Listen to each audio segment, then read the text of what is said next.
Halo teman-teman semuanya, selamat datang kembali di channel YouTube kami. Pada video kali ini, kita akan membahas mengenai dua perintah penting yang seringkali digunakan di dalam AutoCAD. Yaitu yang pertama kita akan membahas mengenai perintah line, kemudian selanjutnya kita akan membahas mengenai perintah polyline. Oke, sebelumnya di sini saya sudah membuat dua contoh untuk kita praktekkan pada kali ini. Contoh yang di atas ini kita akan praktekkan dengan menggunakan perintah line. Kemudian yang contoh di bawah ini nanti kita akan praktekkan dengan menggunakan perintah polyline. Oke, kita langsung saja mulai ke perintah yang pertama, yaitu mengenai perintah line. Nah, di sini sudah ada contohnya. Nanti kita akan ikuti contoh ini untuk mempraktekkan perintah line. Namun sebelum itu saya ingin mengingatkan teman-teman semua bahwa dalam dua dimensi pada AutoCAD ini terdapat dua titik koordinat, yaitu sumbu X dan sumbu Y, di mana sumbu X ini arahnya adalah horizontal dan sumbu Y ini arahnya vertikal. Sumbu X ke arah kanan bernilai positif, kemudian ke arah kiri bernilai negatif, dan sumbu Y ke arah atas bernilai positif dan ke arah bawah bernilai negatif. Oke, kita langsung saja mulai untuk praktek perintah line ini dengan metode atau dengan cara perpindahan sumbu X dan Y. Bagaimana caranya? Mari ikuti video ini. Nah, di sini kan sudah ada contohnya, teman-teman. Kita bisa mulai dari titik mana saja sesuai yang kita inginkan. Namun pada kali ini saya ingin memulainya pada titik ini ke atas, kemudian ke sini, ke sini, ke sini, ke sini, ke sini, ke sini, ke sini sampai akhir. Oke, kita langsung mulai saja. Misalnya saya ingin membuat di sini. Untuk mengaktifkan perintah line ini, kita bisa klik icon atau simbol line ini, atau juga kita bisa ketik di keyboard L, kemudian enter untuk mengaktifkan perintah line. Kemudian kita ikuti arahan dari kotak dialog ini. Kita diminta untuk menentukan titik pertama. Misal saya ingin di sini.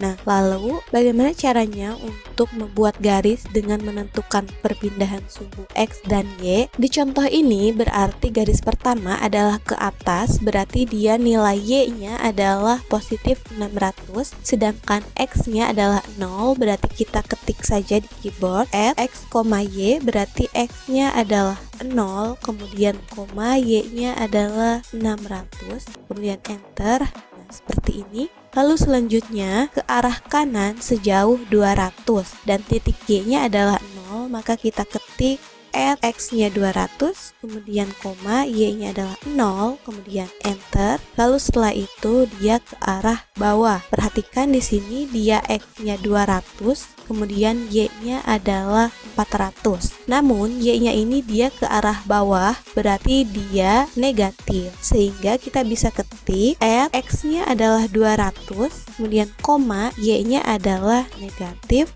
400. Kemudian enter. Lalu selanjutnya dia ke arah atas dengan X-nya 0 dan Y-nya sebesar 400. Maka kita ketik X-nya 0, kemudian Y-nya 400, kemudian enter. Lalu setelah itu dia ke arah kanan atau arah X sejauh 200, Y-nya 0, kita ketik saja X-nya 200, kemudian koma, Y-nya adalah 0, kemudian enter. Lalu setelah itu dia ke arah bawah. Ke arah bawah dia sejauh 600, berarti kalau ke arah bawah itu adalah dia Y negatif, berarti kita ketik X-nya berarti 0, kemudian Y-nya adalah negatif 600, kemudian enter. Lalu setelah itu ke arah kiri sejauh 300, Y-nya berarti 0, maka kita ketik 300, 0, kemudian enter. Oh, ternyata kita salah karena dia ke arah kiri, teman-teman. Berarti ke arah kiri itu sumbu X negatif. Nah, jika seperti ini terjadi keliru atau salah dan teman-teman ingin mengulanginya, di sini kita bisa mengaktifkan perintah undo dengan cara ketik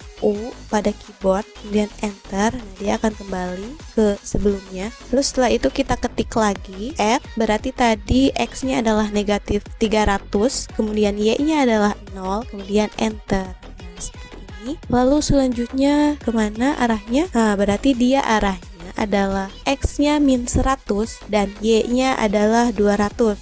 Kita ketik X min 100, kemudian Y-nya adalah 200, kemudian enter. lalu dia ke arah bawah sejauh 200. Ingat, ke arah bawah berarti Y negatif, maka kita ketik add X-nya berarti 0, kemudian koma, Y-nya adalah negatif 200. Enter. Nah, seperti ini. Nah, kemudian untuk mengakhiri atau menutup garis ini, kita bisa close atau ketik C, enter. Nah, lalu dia akan tertutup seperti ini. Oke, ini dia contoh untuk membuat garis dengan menggunakan perintah line dengan metode perpindahan sumbu X dan Y. Jadi kita memasukkan nilai sumbu X dan Y-nya, kemudian dia akan menjadi sebuah garis seperti yang tadi kita praktekkan. Oke, untuk selanjutnya kita akan mempraktekkan mengenai perintah polyline di contoh yang kedua ini. Namun kita tidak akan menggunakan metode yang sama seperti tadi, perpindahan sumbu dengan menentukan nilai X dan Y. Pada perintah polyline ini, kita akan membuat garis atau polyline dengan menentukan panjang garis dan besar sudutnya. Bagaimana caranya? Mari ikuti video ini sampai selesai. Oke, di sini tadi sudah diingatkan untuk sumbu X dan sumbu Y. Langsung saja kita praktekkan untuk perintah polyline ini. Nah, ini sudah ada contohnya. Pertama-tama sama seperti tadi, kita tentukan dulu kita ingin memulai praktek ini dari titik mana. Saya ingin memulainya dari titik kiri bawah ini, kemudian ke atas, dan kembali lagi ke sini. Oke, caranya untuk mengaktifkan polyline ini, kita bisa klik icon ini, polyline, kemudian kita juga bisa ketik PL di keyboard, kemudian enter. Nah, setelah itu kita disuruh untuk menentukan titik awal garis. Misal saya ingin membuatnya di sini. Nah, di sini. Nah, langkah selanjutnya yaitu kita masukkan dulu add panjang garis yang kita inginkan berapa. Di sini kan dia 600. Berarti kita ketik saja 600 ke arah atas ya. Kemudian setelah itu ketik tanda sudut atau tanda kurang dari seperti ini. Kemudian kita masukkan sudutnya berapa. Untuk menentukan sudut ini, dia patokannya adalah sumbu X positif. Sumbu X positif itu berarti ini ya, yang ke arah kanan. Berarti untuk garis ini, sumbu X positif berarti ke sini. Berarti besar garisnya dia adalah 90,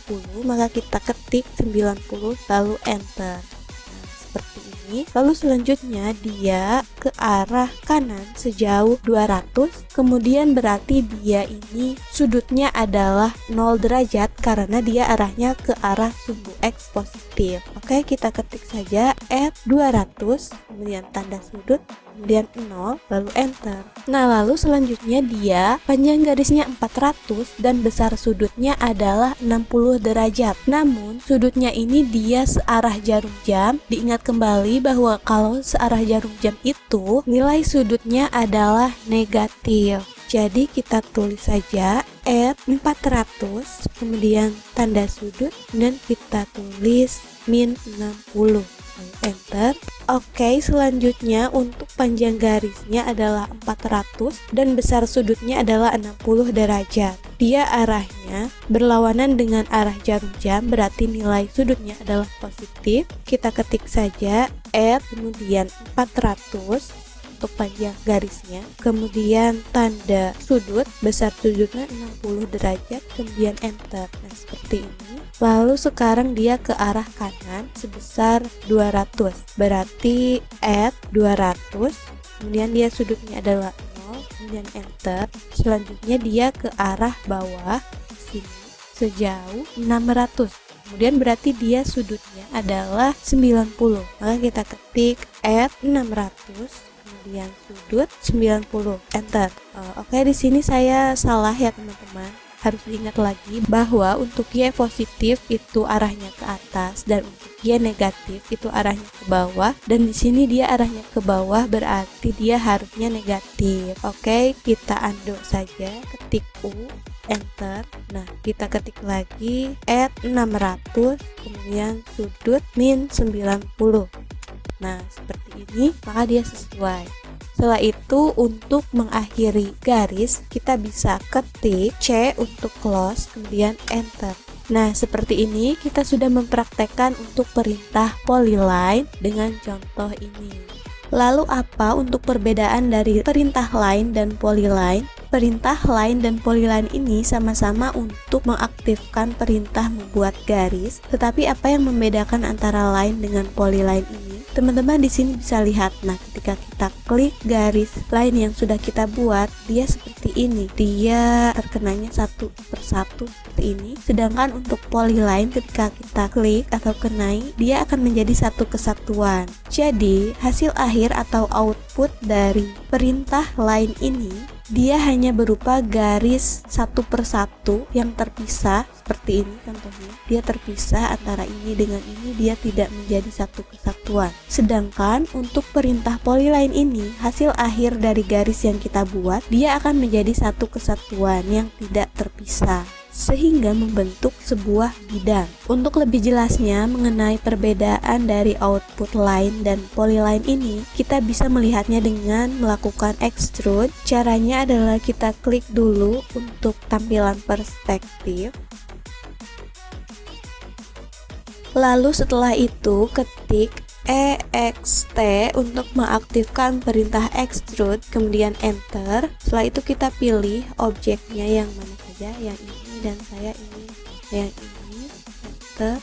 Nah, seperti ini perbedaannya, teman-teman bisa lihat sendiri untuk extrude dari polyline dan line ini. Untuk line ini dia secara satu persatu, namun untuk polyline ini dia membentuk satu kesatuan. Untuk lebih jelasnya kita ubah dulu view stylenya ke konseptual. Nah, seperti ini teman-teman bisa lihat. Untuk polyline ini dia berbentuk solid atau padat, sementara untuk hasil dari line ini dia adalah kosong ya, seperti ini tengahnya. Dia hanya berbentuk selimut atau luarannya saja seperti ini. Sementara untuk polyline dia ini solid dan dia ini padat, tidak kosong tengahnya. Oke, itu tadi penjelasan mengenai perintah line dan polyline. Terima kasih telah menonton video ini, semoga dapat bermanfaat dan dapat membantu teman-teman semuanya. Jika teman-teman ingin bertanya atau ingin berbagi tips lainnya mengenai AutoCAD, teman-teman boleh menyampaikannya melalui kolom komentar. Jangan lupa like, komen, dan subscribe untuk mendapatkan update terbaru dari channel ini. Sampai jumpa di video selanjutnya.